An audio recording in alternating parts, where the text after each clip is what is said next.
எல்லோருக்கும் வணக்கம். இன்னைக்கு நம்ம பார்க்கக்கூடிய சப்ஜெக்ட் காலாட்படை, குதிரைப்படை என பரமாத்மா யாரை குறிப்பிடுகின்றார்?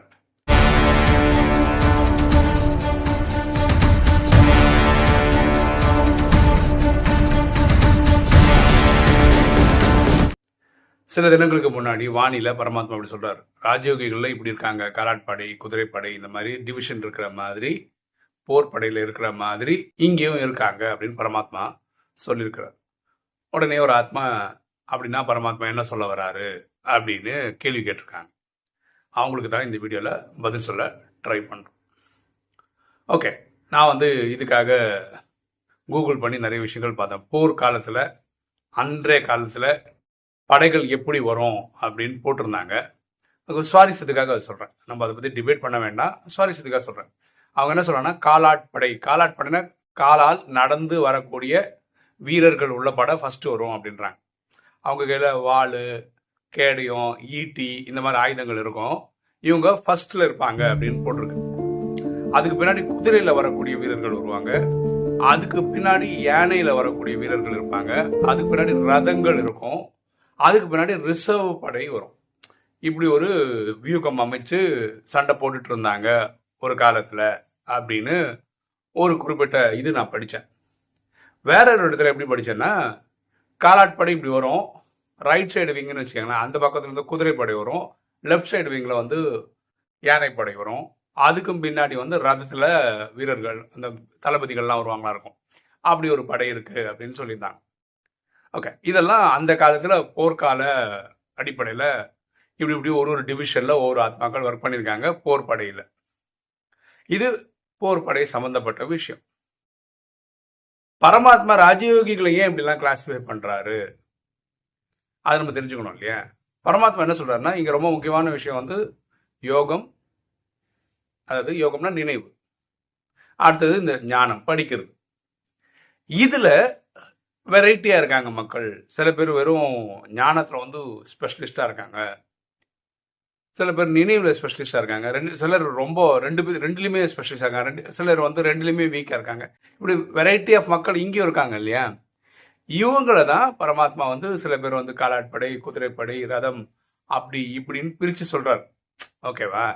இங்கேயும் எல்லாரும் ஒரே லெவல்ல இல்ல, எல்லாரும் ஒரு ஒரு மாதிரி இருக்காங்க அப்படின்னு புரிய வைக்கிறதுக்காக போர்ல இருக்கிற ஒரு டீமுக்கு ஏத்த மாதிரி இங்கேயும் இருக்காங்க அப்படின்னு சொல்றாரு. ஏன் பரமாத்மா போயும் ஒரு போர் படையில இருக்கக்கூடிய ஒரு டீம் டிவிஷனோட ராஜயோகிகளை கம்பேர் பண்ணும்? இது ஒரு இன்ட்ரெஸ்டிங்கான கேள்வி இல்லையா? இது ஏன் அப்படின்னு யோசிச்சிங்கன்னா, போர் படையில என்ன பண்றாங்க, அவங்க எதிரிகளை நேரடியா களத்துல போய் சண்டை போடுறாங்க. நம்மளும் போர் வீரர்கள் தான், ஆனா நம்ம நேரடியா களத்துல இறங்கி சண்டை போடுறது கிடையாது. நம்ம சண்டை மறைமுகமா நடக்குது. அதாவது வெளி உலக மக்கள் பாக்குற மாதிரி நடக்காது. அப்படின்னா என்ன அர்த்தம்? இங்க இருக்கிற ஒரு ராஜயோகியும் தனக்குள்ள இருக்கிற மாயை கூட சண்டை போடுறாங்க, தனக்குள்ள இருக்கிற விகாரங்களோட சண்டை போடுறாங்க. காமம், கோபம், அகங்காரம், பற்று, பேராசை ஜெயிக்கிறதுக்கு முயற்சி பண்றாங்க. அப்போ ஒவ்வொருத்தரும் மறைமுகமான போர் வீரர்கள் தான். அப்படி போர் வீரர்கள் சொல்லும் போது இவங்க எப்படிப்பட்ட போர் வீரர்கள் சொல்லணும்ல? அப்ப சொல்லும் போது எப்படி சொன்னீங்க? காலாட்படை, நீங்க குதிரைப்படை, நீங்க ரதப்படை, அப்படி யானைப்படை சேர்ந்தவர் அப்படின்னு ஒரு டிஸ்டிங்விஷ் பண்றதுக்காக போர் வீரர்களோட அவரு ஒப்பிட்டு ஒரு விளக்கம் கொடுக்கிறார் பரமாத்மா. இதுதான் இந்த காலாட்படை, குதிரைப்படையோட கம்பேர் பண்றதுக்கான முக்கியமான காரணம். ஏன்னா நம்மளும் போர் வீரர்கள் தான், ஆனா நம்ம மறைமுகமான போர் வீரர்கள். அவங்க எதிரிகளோட சண்டை போடுவாங்க, நமக்குள்ள இருக்க எதிரியோட சண்டை போடுறோம். நமக்குள்ள இருக்கிற எதிரி யாருன்னா நம்ம மனசுல தோன்றக்கூடிய கெட்ட தேவையில்லாத சிந்தனைகள். அதை தான் நம்ம மாயை அல்லது ராவணன்னு சொல்றோம். ஓகேங்களா? ஸோ அந்த ஆத்மா கேட்ட கேள்விக்கு நான் பதில் சொல்லிட்டேன் அப்படின்னு நம்புறேன். வீடியோ பார்க்குற நீங்கள் இதுக்கு மேலும் சில தகவல் சேர்த்துக்கலாம் அப்படின்னு உங்களுக்கு தோணுச்சுன்னா கமெண்ட் செக்ஷனில் போடுங்க, அதை நம்ம படித்து பார்த்து தெரிஞ்சுக்கலாம். ஓகே, ஒரு தகவல் நான் உங்களுக்கு சொல்லியிருக்கேன். பெரிய பொண்ணு ஐஐடியில் படிக்கிறாங்க ஆன்லைனில் அப்படின்னு சொல்லியிருக்கேன். அதில் நேற்று எனக்கு ஒரு பெரிய தெளிவு கிடச்சிது. நான் ஏற்கனவே ஒரு வீடியோவில் சொல்லியிருக்கேன், இந்த மாதிரி ஐஐடியில் ஃபர்ஸ்ட் இயர் படிச்சிங்கன்னா உடனே அந்த ஃபவுண்டேஷன் கோர்ஸ்னு ஒன்று இருக்குது, அது முடிச்சிட்டிங்கன்னா நீங்கள் அவங்க கொடுக்கக்கூடிய ஆன்லைன் வேலை பண்ணலாம், செகண்ட் இயரில் கிடைக்கலாம், தேர்ட் இயரில் கிடைக்கலாம், ஃபோர்த் இயர் கிடைக்கலாம் அப்படிலாம் சொல்லியிருந்தேன். ஆக்சுவலாக என் ஃப்ரெண்டு ஒருத்தர் என்ன சொன்னான்னா, அவங்க பொண்ணு வந்து 2வது லெவலே முடிச்சிட்டாங்க.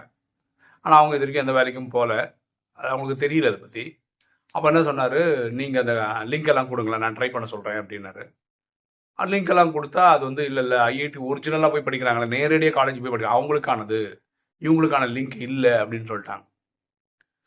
அப்புறம் நான் இது தெரிஞ்சுக்கிறதுக்காக சைட்ல எல்லாம் போய் தேடி பார்த்துட்டு அவங்களுக்கு ஃபோன் நம்பர் கிடச்சிது. அது கஸ்டமர் கேர் நம்பர். அவங்களுக்கு ஃபோன் பண்ணி பார்க்கும்போது நமக்கு ஒரு தெளிவு கிடச்சிது. என்ன தெளிவு கிடச்சிது அப்படின்னு பார்த்தீங்கன்னா, இந்த ஃபவுண்டேஷன் கோர்ஸ்னு ஒன்று இருக்குல்ல, அது வந்து ஃபவுண்டேஷன், ஓகேவா? அது படிக்கிறதுனால வேலை வாய்ப்புன்றது ஒன்றும் கிடையாது. செகண்ட் இயர் வந்து டிப்ளமா வந்து 2 டிப்ளமா இருக்குது. ஏதாவது ஒன்று நம்ம எடுத்து படிக்கலாம். ஒன்று வந்து கோடிங், பைத்தான் கோடிங் பண்ணலாம், அதாவது ப்ரோக்ராம் பண்ணுறது பண்ணலாம். இல்லைன்னா டேட்டா சயின்ஸ்னு ஒன்று பண்ணலாம். இதில் ஏதாவது ஒன்று பண்ணலாம். அதாவது இந்த டிப்ளமா இல்லை இந்த இல்லை 2 டிப்ளமா தேவைன்னா 2 டிப்ளமாவும் படிக்கலாம். இந்த டிப்ளமா முடிச்சிருந்தா இன்டர்ன்ஷிப்னு சொல்கிறாங்க பார்த்தீங்களா, சில கம்பெனியில் வந்து ஒரு மாதம் 2 மாதம் அதை நேரடியாக போய் ஒர்க் பண்ணுற அந்த ஃபீலிங் கிடைக்குது பார்த்தீங்களா, அதுக்கு இவங்க அறிமுகம் கொடுப்பாங்க கம்பெனிஸை. அந்த கம்பெனிக்கிட்ட இன்டர்வியூ போகிறது, அந்த இன்டர்ன்ஷிப் வாங்க வேண்டியது ஒவ்வொரு குழந்தையோட ஒரு மாணவரோடைய திறமையை பொறுத்துருக்கு. இதுக்கு அர்த்தம் இவங்களே எல்லாத்தையும் ஏற்பாடு பண்ணி நீங்கள் போங்க இங்கே இன்டர்ன்ஷிப் பண்ணிக்கங்கன்னு சொல்லி ஐஐடி பண்ணுவாங்கன்றது கிடையாது அப்படின்னு கிளாரிஃபை பண்ணாங்க. இன்டர்ன்ஷிப் இங்கெல்லாம் இருக்குது அப்படின்ற தகவல் நமக்கு கொடுப்பாங்க. அதுக்கு தேவையான சில உதவிகள் பண்ணுவாங்க. இந்த இதுக்கு போங்க, இப்படி பண்ணுங்க, இவ்வளோ பாருங்க, இந்த மாதிரி ஏதாவது சொல்லுவாங்களா இருக்கும். ஆனால் அது வாங்கி கொடுத்துருவாங்கன்றதுக்கு எந்த கேரண்டி அவங்க தரல. 3வது வருஷம் இந்த பிஎஸ்சின்னு சொல்கிறோம் இல்லையா, இந்த பிஎஸ்சி படித்து முடிச்சிட்டிங்கன்னா உங்களுக்கு ஃபுல் டைம் ஜாபுக்கான ஆஃபர் கொடுப்பாங்க. அது அகைன் போய் நீங்கள் இன்டர்வியூ அட்டன் பண்ணணும், பாஸ் ஆகணும், இதெல்லாம் பண்ணி முடிச்சதுக்கப்புறம் உங்களுக்கு அங்கே வேலை கிடைக்கும். அதுக்கு அர்த்தம் இவங்களே வேலை வாங்கி கொடுத்துருவாங்கன்றதும் கிடையாது.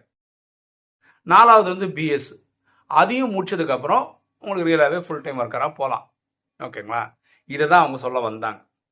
2வது இந்த ஃபவுண்டேஷன் கோர்ஸ், நல்ல ஃபஸ்ட் இயர் முடிச்சா ஃபவுண்டேஷன்.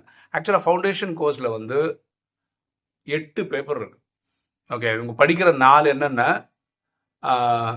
மேக்ஸ் படிக்கிறாங்க, இங்கிலீஷ் படிக்கிறாங்க, ஸ்டாட்டிஸ்டிக்ஸ் படிக்கிறாங்க, அப்புறம் வந்து கம்ப்யூட்டேஷனல் திங்கிங்னு ஒன்று படிக்கிறாங்க. இப்படி 4 படிக்கிறாங்க இல்லையா. இதில் வந்து மேக்ஸு, ஸ்டாட்டிஸ்டிக்ஸு, அப்புறம் வந்து இந்த இங்கிலீஷ், இது 3க்குமே 2 பேப்பர் படிக்கணும். அப்படி இதுவே 6 ஆயிடுச்சா. கம்ப்யூட்டேஷன் திங்கிங் ஒன்று இருக்கா, அது 7 ஆச்சா. அதுக்கப்புறம் ப்ரோக்ராமிங் அண்ட் பைத்தான் அப்படின்னு சொல்லி ஒன்று இருக்குது. இப்படி 8 இருக்குது.